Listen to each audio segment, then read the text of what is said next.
할렐루야.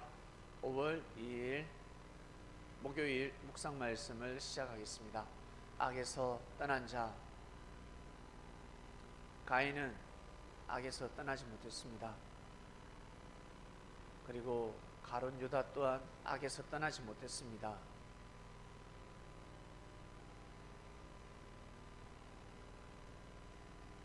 시기와 그리고 미움, 다툼, 분쟁은 할 수 있습니다.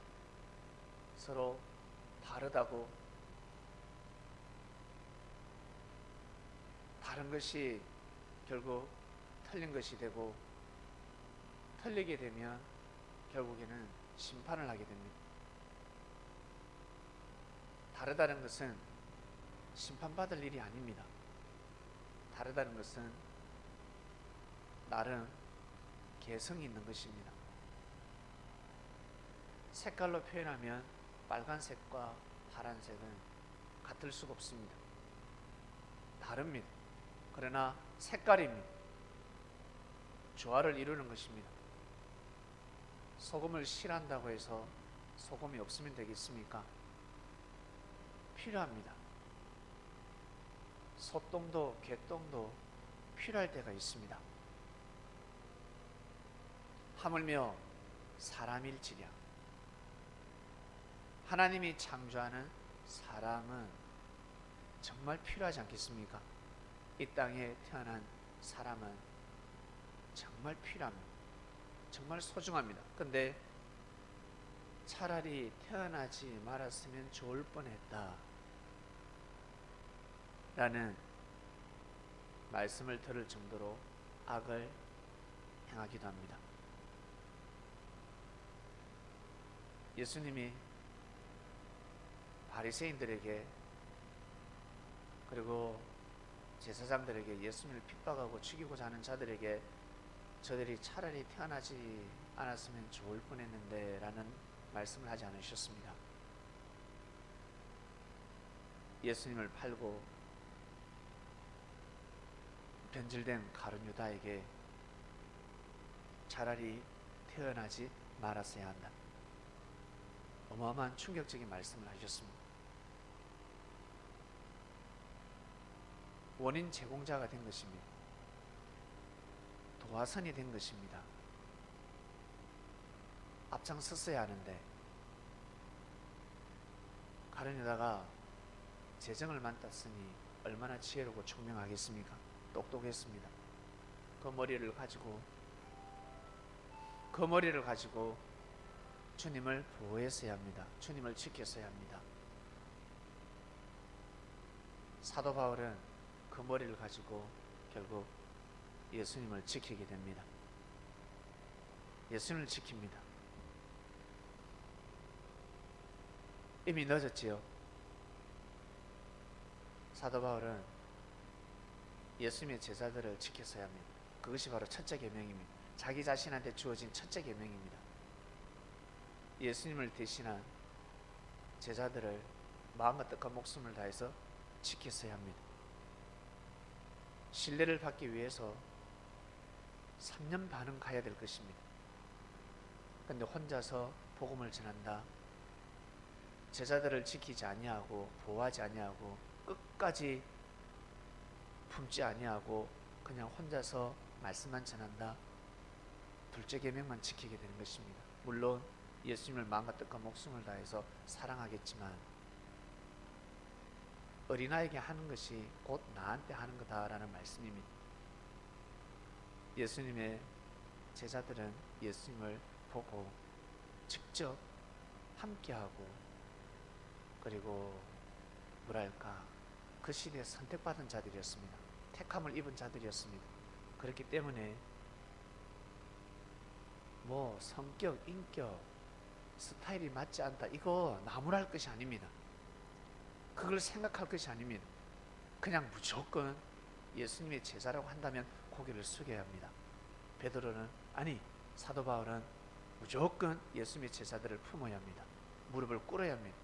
제자들 발등에 입을 맞춰야 합니다.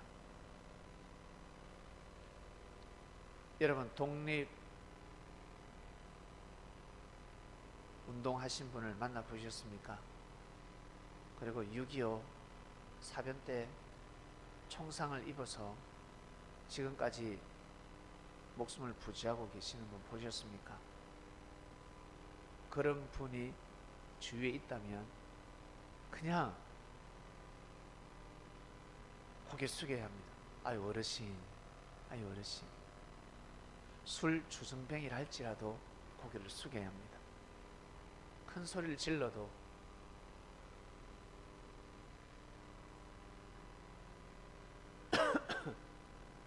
고개를 숙여야 합니다.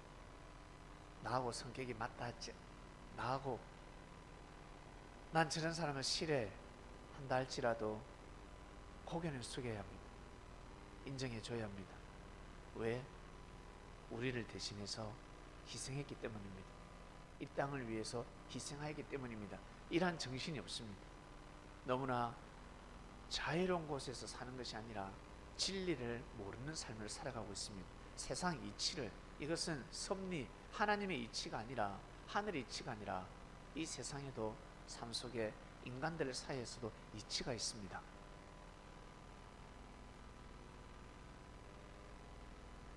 동물끼리도 아이를 베었으면, 새끼를 베면 잡아먹지 않는다라고 합니다. 진짜 자랑무도한 짐승들, 정신을, 피 냄새를 주체하지 못하는 동물들은 물불로 가리지 않습니다. 그러나 지능이 조금 뛰어난 동물들은 새끼를 가진 짐승을 사냥하지 않습니다. 만약 사냥을 했다, 배를 갈랐는데 새끼가 있으면 그 새끼를 잡아먹지 않습니다. 그 새끼를 지켜줍니다. 짐승도 그럽니다. 근데 사람들은 어때요? 생각이 다르면 틀렸다 해버리고, 틀렸다 하면 공격하고, 어때요? 죽여버리려고 합니다. 매장시켜버리려고 합니다. 이것이 바로 악입니다. 악. 가인이 사단의 피를 받았을 것 같습니까? 네? 사울 왕이, 압살롬이가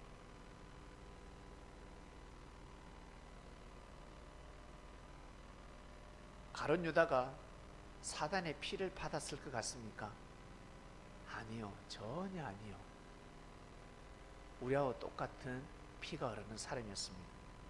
검은 피가 아니라 붉고 뜨거운 피를 가진 사람들이었습니다.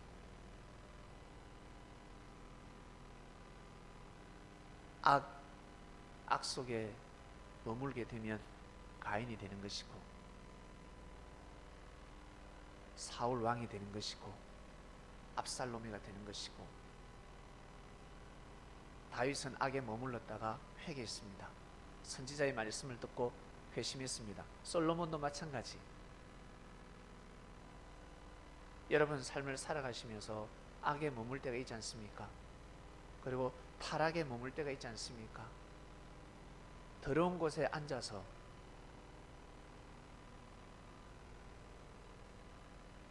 앉을 때가 있고, 더러운 곳에서 살 때도 있습니다. 알고 보니까 이 옛날 쓰레기 매립장이었습니다. 더러운 하수구가 지나가는 자리에 집을 지었습니다. 쓰레기 매립장에, 똥통에 집을 지었습니다. 모르고 살아가는 것입니다. 그처럼 우리의 마음이 그런 곳에 머물 때가 있습니다. 빨리 씻고 나와야 합니다. 빨리 그곳을 떠나야 합니다. 악에서 떠나야 합니다. 악에서 떠난 자, 말씀을 듣고 정신을, 말씀 들으면, 말씀이 무엇입니까? 하나님이지 않습니까? 하나님을 만나면 정신이 번쩍 듭니다. 하나님을 만날 수 있습니까? 만나기 어렵죠. 그래서 시대마다 사자를 보낸 겁니다. 사자, 밀림의 사자 어때요? 와, 정글에 들판에 사자가 나타나면 어떻습니까? 똑같은 동물이지만 사자를 이길 동물은 극히 드물죠.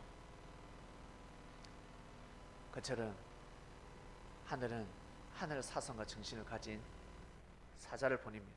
기름 부음 받은 자를 보내고, 그리고 선지자를 보내고, 사사를 보내고, 그리고 이 땅에, 이 한반도에는 대사들, 도사들을 보냈습니다. 악에서 떠나라고, 악에서 머물지 말라. 악이 무엇인지 이미 다 알고 있을 것입니다. 욥은 악에서 떠난 자였습니다. 그런데도 어때요? 사단이 괴롭히지 않습니까? 그러나 넘어가지 않습니다. 넘어가지 않을 자기 때문에 하늘이 허락하신 겁니다.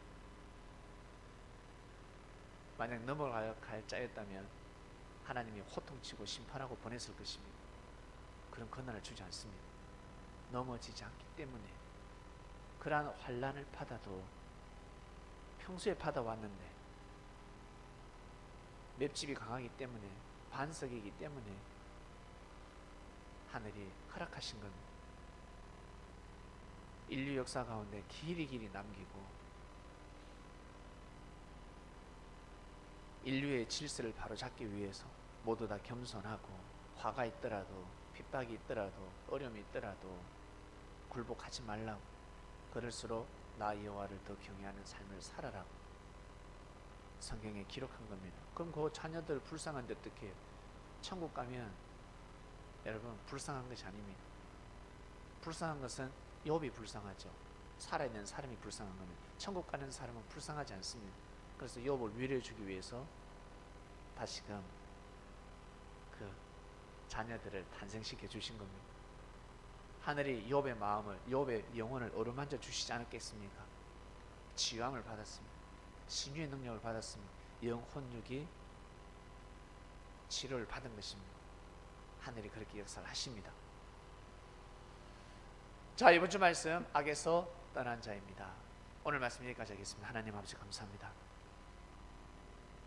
악에서 떠난 자, 말씀을 통해서 우리는 악에서 떠났습니다. 예전에 잘못된 마음, 악한 마음을 다 버렸습니다. 그러나 간혹 덜 때가 있지만 주관하면서 살아가고 있습니다. 짓밟아 버리면서 살아가고 있습니다. 힘들 때나, 그리고 속상할 때나, 화가 날 때나, 슬플 때나 찬양을 합니다. 슬픈 찬양을 하기도 하고, 힘찬 우렁찬 찬양을 드리기도 하고, 힘찬 기도와 슬픔의 기도를 드리며 항상 하늘을 의지하는 삶을 굳건히 살아가고 있습니다. 이런 마음을 허락하신 하나님께 진심으로 감사함을 드립니다. 이런 마음을 주셔서 진심으로 감사함을 드립니다. 오늘도 승리하는 삶을 살게 하소서. 감사함을 드리며 사랑하는 예수님의 이름으로 기도드립니다. 아멘.